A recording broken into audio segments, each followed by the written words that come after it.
तो अब क्या सिद्ध हुआ कि एक कुल का मालिक है और ये अन्य अपने अपने सत्र के और भी देव हैं, जो बाइबल भी प्रमाणित करता है। और जो ये कहता है कि हिंदू अन्य देवता है नहीं, वो गलत मानते हैं, वो इनकम्प्लीट नॉलेज रखता है। वो कहते हैं little knowledge is the dangerous thing. नीम हकीम खतरा जान, वो नीम हकीम है जो इनकम्प्लीट स्पिरिचुअल नॉलेज रखते हैं। अब पुण्यात्माओं, अब इस दास के प्रयत्न को ये ना समझना कि दास किसी की आलोचना करना चाहता है या किसी को हीन करना चाहता है या किसी के नबी पैगंबर देवता की कोई मान हानि करना चाहता है। दास ये चाहता है कि हजरत मोहम्मद एक नंबर के पुण्यात्मा थे और ये फंस गए इस काल ब्रह्म के।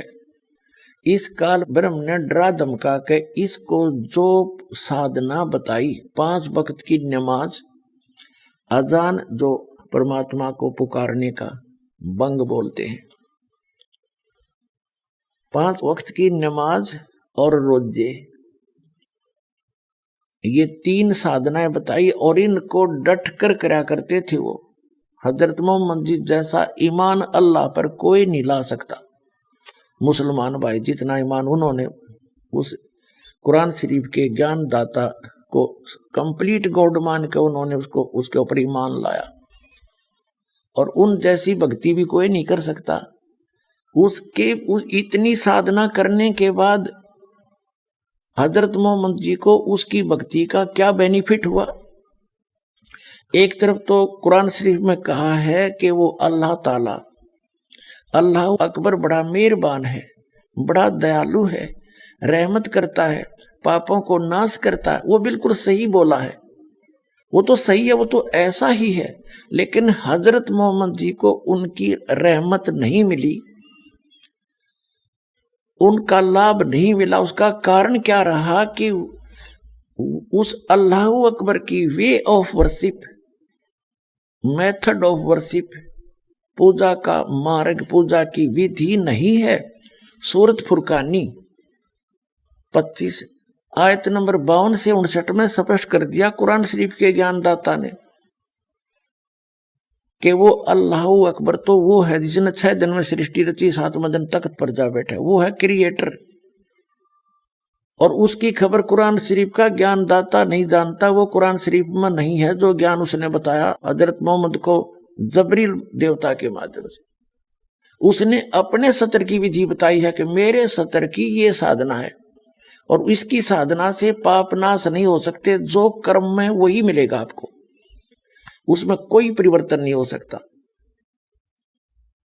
और यही गीता ज्ञानदाता 8वें अध्याय के 13वें श्लोक में कहता है कि मेरा जो मंत्र है ओम इति एकाक्षरम ब्रह्म व्यवहारण माम अनुस्मरण ये प्रयाति तजन देहम सयाति परमाम गतिम, कि मेरे सत्र का, मेरी पूजा का केवल एक ओम अक्षर है, नथिंग एल्स। इसका अंतिम सांस तक जो भक्ति करता हुआ शरीर छोड़कर जाएगा वो ब्रह्म से मिलने वाली परम गति प्राप्त होगी। और ब्रह्म से मिलने वाली परम गति कौन सी है? ब्रह्मलोक।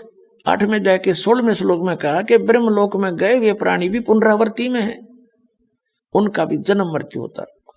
फिर गीता ज्ञानदाता ने 8वें अध्याय के 5 और 7 में तो अपने विषय की साधना बताई कि मेरी भक्ति करेगा मुझे ही प्राप्त होगा, ब्रह्मलोक में आ जाएगा, लेकिन जन्म मृत्यु तेरी भी रहेगी मेरी भी रहेगी, मोक्ष नहीं हो सकता। और जैसा कर्म करेगा वैसा फल भी मिलता रहेगा। लेकिन 8वें अध्याय के प्रथम मंत्र में अर्जुन ने पूछा कि किम तत् ब्रह्म, उसका उत्तर दिया 8वें अध्याय के 3रे श्लोक में गीता में कि वो परम अक्षर ब्रह्म है।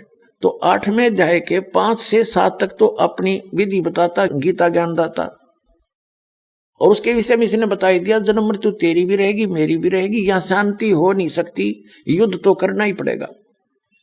और युद्ध करना तो वहां शांति कहां? इसलिए 18वें अध्याय के 66वें श्लोक में कहा कि तू सर्वभाव से उस परमेश्वर की शरण में जा, उसकी कृपा से तू परम शांति को और सनातन परम धाम को प्राप्त होगा। बेरी शरण में रहेगा तो शांति नहीं हो सकती। या तो आपने दुख है भाग में तो दुख भी भोगने पड़ेंगे, और सुख है तो तेरे भाग का सुख भी मिलेगा। उसके लिए ऑप्शन छोड़ दिया है कि तत्वदर्शी संतों को पूछ, मैं नहीं जानता उसकी भक्ति विधि। 17 में जाए के 23वें श्लोक में गीता ज्ञानदाता ने उस परम अक्षर ब्रह्म सच्चिदानंद घन ब्रह्म, ब्रह्म ने माने सच्चिदानंद घन ब्रह्म की भक्ति का संकेत किया है कि उसके 3 मंत्र का जाप है। ओम तो सार्वजनिक कर दिया, वो तो उसका है ही, और तत् और सत वो सांकेतिक छोड़ दिए, उसको तत्वदर्शी संत बताएगा। तो वो दोनों कोड वर्ड जो है वो दास के पास है, वो कंप्लीट कोर्स है।